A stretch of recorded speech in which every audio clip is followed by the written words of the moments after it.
મહત્વના સમાચાર દક્ષિણ ગુજરાતમાં ભારે વરસાદને પગલે જનજીવન પ્રભાવિત બન્યું છે। ઉમરગામમાં 48 કલાકમાં 43 ઇંચ વરસાદ નોંધાયો છે। વલસાડ, સુરત અને નવસારીમાં એનડીઆરએફ, એસડીઆરએફની ટીમો દ્વારા બચાવ કામગીરી ચાલી રહી છે। અત્યાર સુધીમાં 1200થી વધુ લોકોનું રેસ્ક્યુ તેમજ સુરતમાં 1500 લોકોનું સલામત સ્થળે ખસેડવામાં આવ્યા હોવાની માહિતી છે। મુખ્યમંત્રી ભૂપેન્દ્ર પટેલે ત્રણેય જિલ્લાના કલેક્ટરો સાથે ટેલિફોનિક ચર્ચા કરી સ્થિતિ અને બચાવ કામગીરીની સમીક્ષા કરી છે। તાપી જિલ્લામાં ડૂબી જવાથી એક વ્યક્તિનું મોત નોંધાયું છે, જ્યારે વલસાડમાં એનડીઆરએફ અને એસડીઆરએફની વધુ એક ટીમ તૈનાત કરવામાં આવી છે।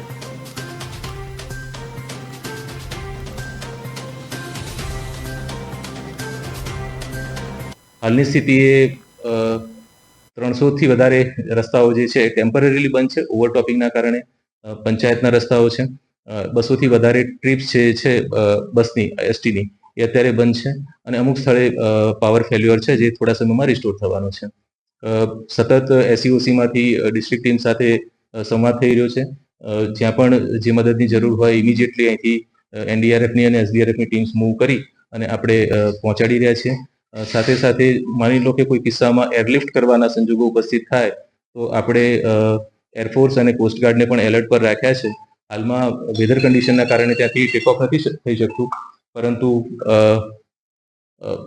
જ્યારે પણ વેધર કન્ડિશન ઇમ્પ્રૂવ થશે ત્યારે ઇમિડિયેટલી આપણે એરલિફ્ટ માટે પણ